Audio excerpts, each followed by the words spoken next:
Welcome to Casa del what, dear? Hell. Welcome to Casa del Hell. It has sort of, First thing that popped into my it's a poet. It's sort of poetic when it's in Spanish.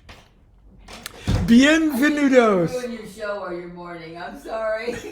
It's the first thing that popped into my head. That's usually the first thing that pops into your head is the gods talking to you, which is the perfect segue for my what I want to just ramble on to you this morning about. Uh, first of all, when I was putting away my tarot cards, my Thoth tarot cards that I had out the other day for you, and like everything else around here, it's in a box, and I was putting it away, and I ran across something I haven't seen in a while, and it's a cool little matchbox, Indian matchbox. And there's Ganesha selling matches there that someone gave me, and I said, well, I bet I could figure out something to do with that. As a matter of fact, and I did. And inside it were two little stacks of cards that I'd made years ago, back in 2004 or 5. Two little stacks of those cards, and they got stuff written on the bottom. We'll talk about that. And two pair of dice, or two die, okay? A red one and a green one. And they all fit in this nice little box, and I've taken this little box and these cards literally around the world. And because they contain a powerful oracle that is very personal to me. Obviously, it looks like it just reeks with Lon DNA magic. Okay, and it's a biohazard probably by now. But anyway, it's an oracle. And it's a homemade oracle. I've talked about it before. I've probably over the last two years or so, I've actually shared the entire text of what it's about. But I want to do it again today because I've got another little twist to it that I think you might find interesting. So just to start out, somewhere back in 2004, 2005, the Book of Ordinary Oracles was published by my good friends at Weiser. It's still available. It's just absolutely darling. Book about oracles is probably the most, no, I won't say it's the most whimsical of all of my works. But the cover is the most whimsical, for sure. My friend Thalassa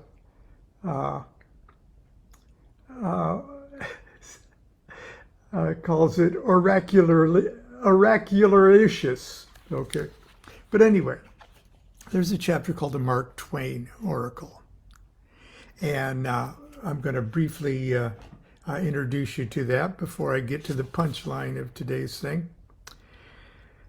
A little epigram from Tom Sawyer, the Mark Twain's Tom Sawyer. Devil follow corpse, cat follow devil, warts follow cat, I'm done with you. It's from Huckleberry Finn. Since January 1978, our Monday Night Magic class and I talk poignantly about Monday Night Magic class. It wasn't always on Monday night. It was sometimes Thursday night. And for 2 years, it was two nights a week. But anyway, it's truly what we missed the most when the pandemic hit. and we moved to Sacramento.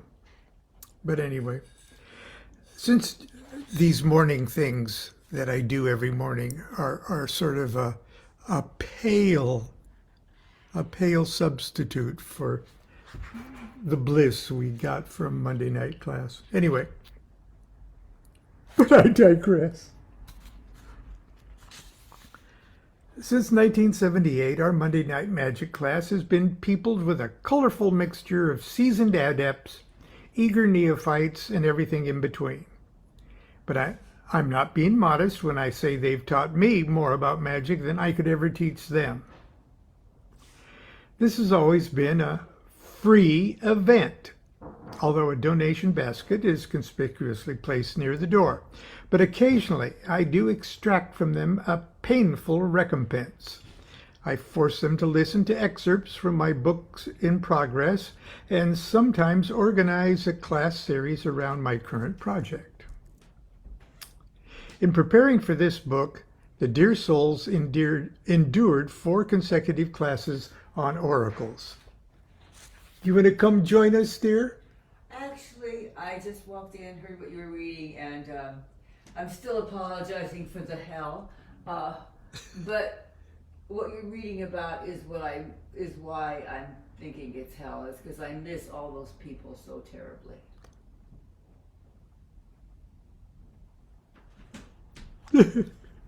But we digress. Go on. Okay. The classes pretty much followed the format of this book. The first dealt with my field theory of what oracles are and why they work.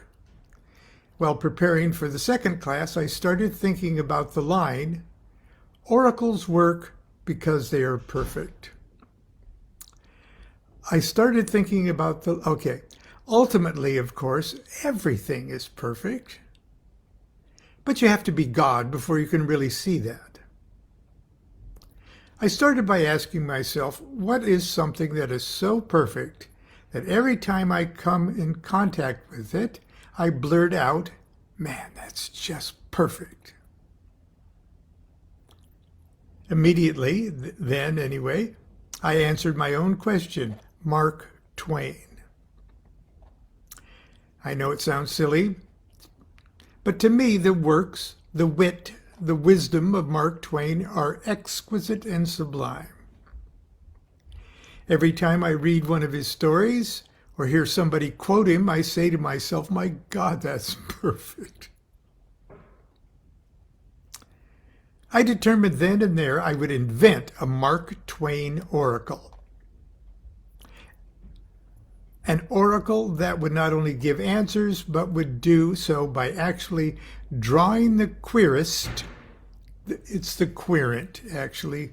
Weiser insisted on the word querist. I told them it was a mistake, but they did it anyway, and I don't really care that much. But it would do so by actually drawing the querent into a conversation with this god of literature.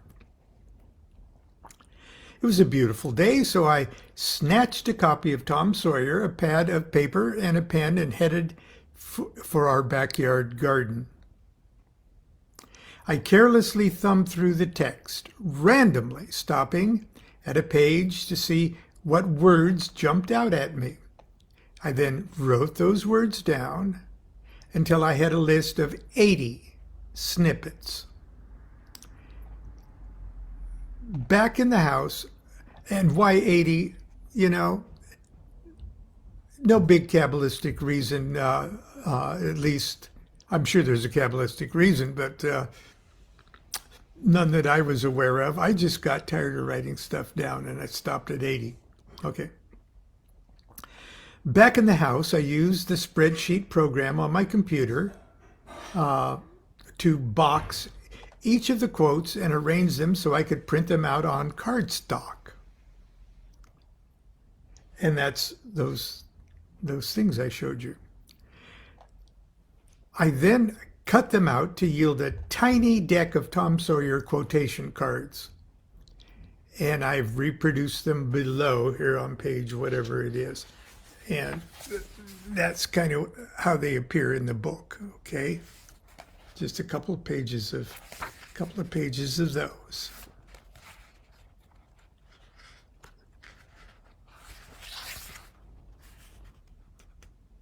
Okay. Believe me, it was not hard. And what else was I doing that day to get ready for class? Okay. My next step was to devise a method of reading these cards. They really weren't suited for reading like a tarot spread, and I wanted something more conversational, just as if I was sitting in the room chatting with Mark Twain. I decided on a simple procedure. To consult the oracle, all you need are two simple tools: a deck of 80 Mark Twain oracle cards and 2 dice of different colors. I use red and green. Shuffle the cards while thinking of your question. When finished, set the deck on the table before you and recite the Huckleberry Finn invocation. Devil follow corpse, cat follow devil, warts follow cat, I'm done with ye. Cut the deck with your left hand and place the bottom half on top. Carefully lay out a grid of 36 cards, 6 per row, 6 per column. Now, my technology is not such as to conveniently give you an overhead view. So I'm just going to show you kind of what that grid looks like. 36, 6 by 6, and these cards here that I got fiddling with here with this hand are the remaining cards. Now we'll draw from those cards if necessary. Get the picture? Ah! Pretty much messed it all up there. Okay. Put the remaining cards in a stack face down near the grid. Keeping your mind focused on your question, throw the dice. Using the numbers on the dice, locate your card and read it. The green die indicates the number of the horizontal row, and the red die indicates the number of the vertical column. If the response doesn't make sense or you need further clarification, put that card aside and replace it with a card from the stack of 44 remaining cards. Ask your question again or ask for further clarification, but this time treat the oracle as if you were actually having a conversation with Mark Twain himself. Feel free to say, "What's that supposed to mean?" Or, "By that you mean," or, "Hey, am I reading this right? Are you really saying?" And then just treat it like Mark Twain is sitting there with his big bushy eyebrows right next to you, smoking a smokeless veggie cigar. Okay. Repeat this process as many times as necessary until the answer sinks home. Enjoy. Oh, by the way, do you want to know what happened the first time I consulted the oracle? It was about 10 minutes before people started arriving at Monday night magic class and the debut of Mark Twain Oracle. I prepared everything as outlined above and did the little invocation. My first question was, "Is this oracle for real?" This is before class. I threw the dice. The answer was, "Well, that sounds like a good way, but it ain't the way Bob Tanner done."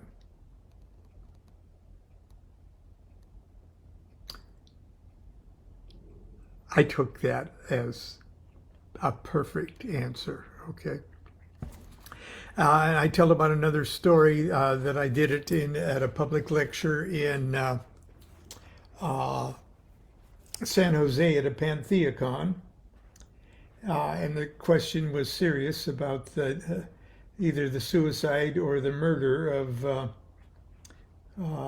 somebody, that the person wanted to really know the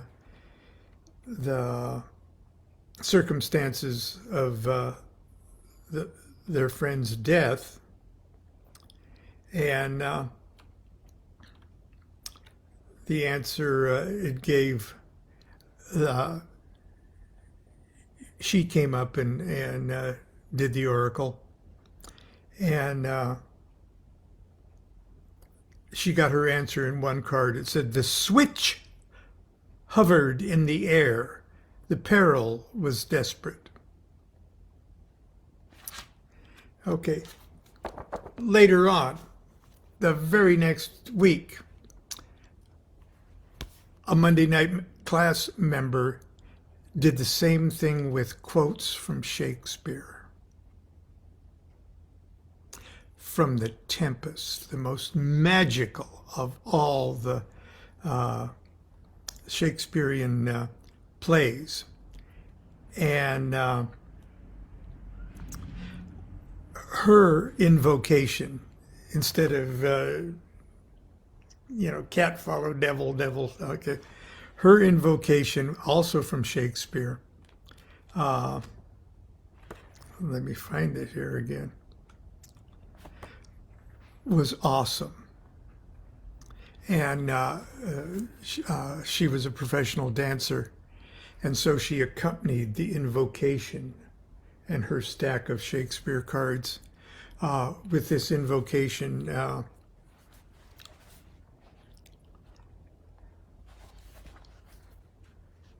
And it gave us all chills. "No tongue, all eyes, be silent. All hail, great master, grave sir, hail. I come to answer thy best pleasure, be it to fly, to swim, to dive into the fire, to ride the curled cloud, to tread the ooze of the salt deep, to ride on the sharp wind of the north, to do me business in the veins of the earth. Come forth, I say, come. What seest thou in the dark backward and abysm of time? Some oracle must rectify our knowledge." It was so cool. Okay. And then the cards are laid out, and you do your thing, and then she closes it. Once the answer was received and everybody's mind was blown, she closed it with, "Here cease more questions. Our revels now are ended. These actors, as I foretold you, were all spirits, and are melted into air, into thin air. We are such stuff as dreams are made of, and our little life is rounded with a sleep. Then to the elements be free. No tongue, all eyes, be silent." Okay. Now, I got to remind you, the bookmark.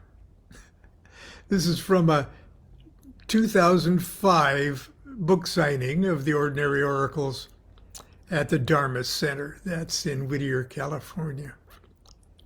I just thought they made a bunch of bookmarks for it. Okay, I'm going to ask Mark Twain a question. I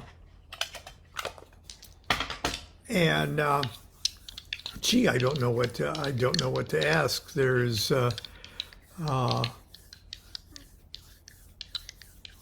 I almost know better to ask any questions about anything.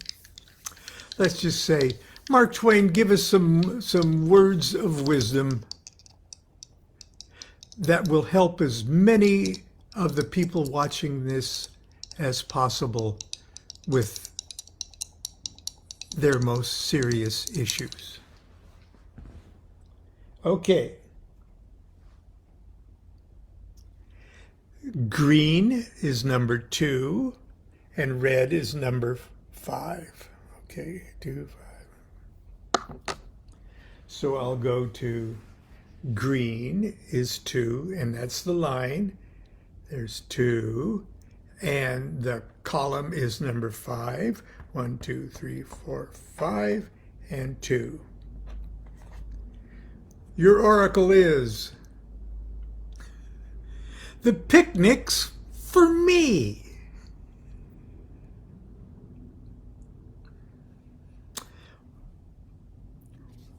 Well, I would take that myself as a very positive answer to all of my issues. That's very wise. But I'll just, for the time being, I'll say, well, that works for me. Is there anything else I can add for my friends here on Facebook?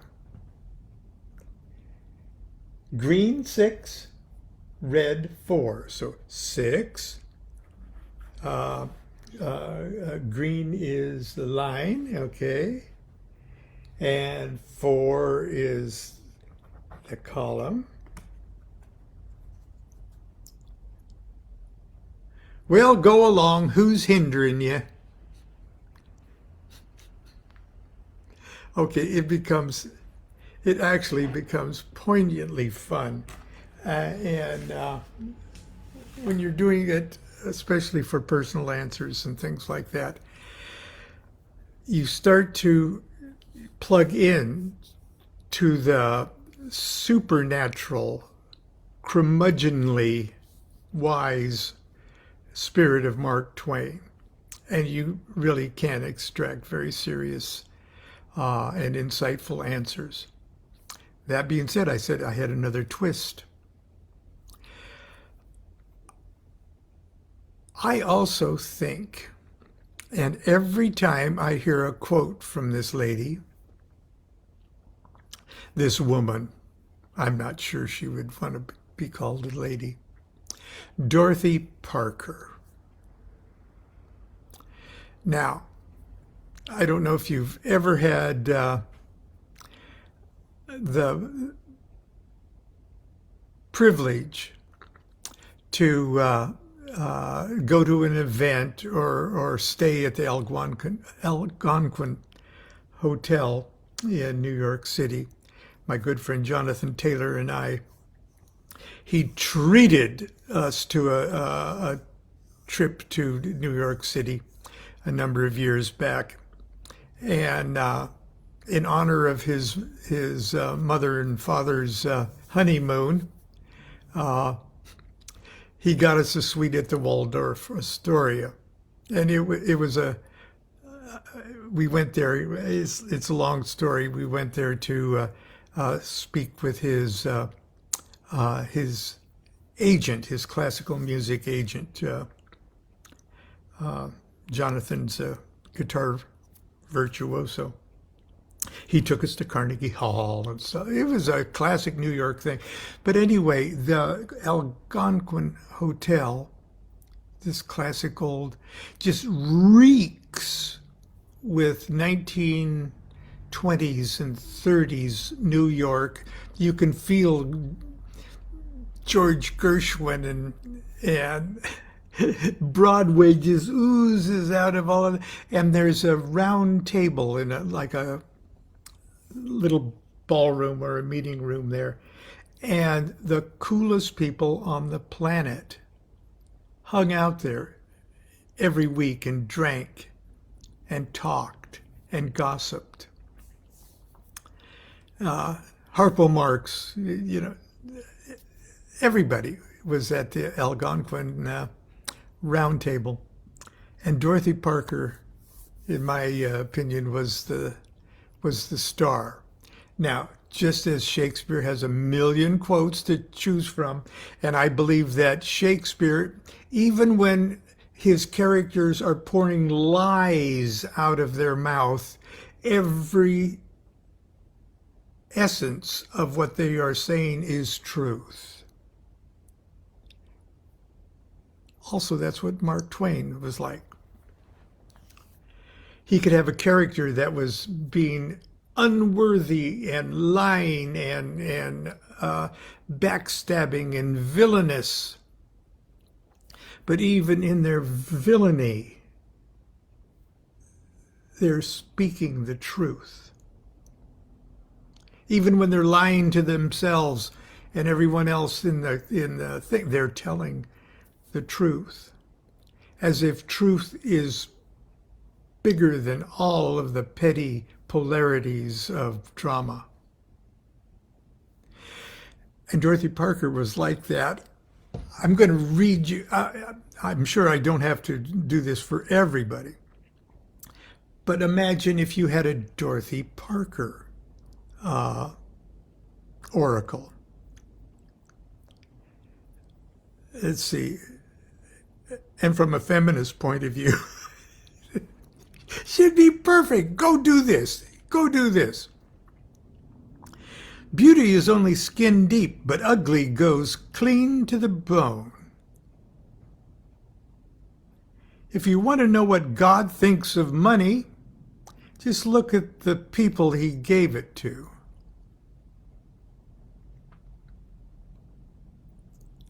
Here's her resume. Razors pain you, rivers are damp, acid stain you, and drugs cause cramp. Guns aren't lawful, nooses give, gas smells awful, you might as well live.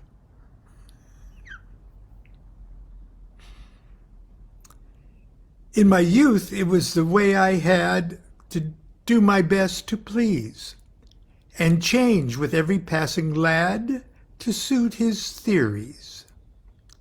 But now I know the things I know and do the things I do, and if you do not like me so, to hell, my love, with you. The first thing I do in the morning is brush my teeth and sharpen my tongue. By the time you swear you're his, shivering and sighing, and he vows his passion is infinite, undying. Lady, make note of this. One of you is lying. Heterosexuality is normal. Oh, excuse me. Heterosexuality is not normal. It's just common. And my favorite, and I'll close with this one. I hate writing. I love having written. Okay. Why don't you guys go out, figure out what in your life at the moment is so perfect that it speaks truth that transcends the petty dualities of mundane life, and make yourself an oracle. Get 2 dice of a different color and do something like this. Anyway, that's it. Mark Twain, do you have anything more to say?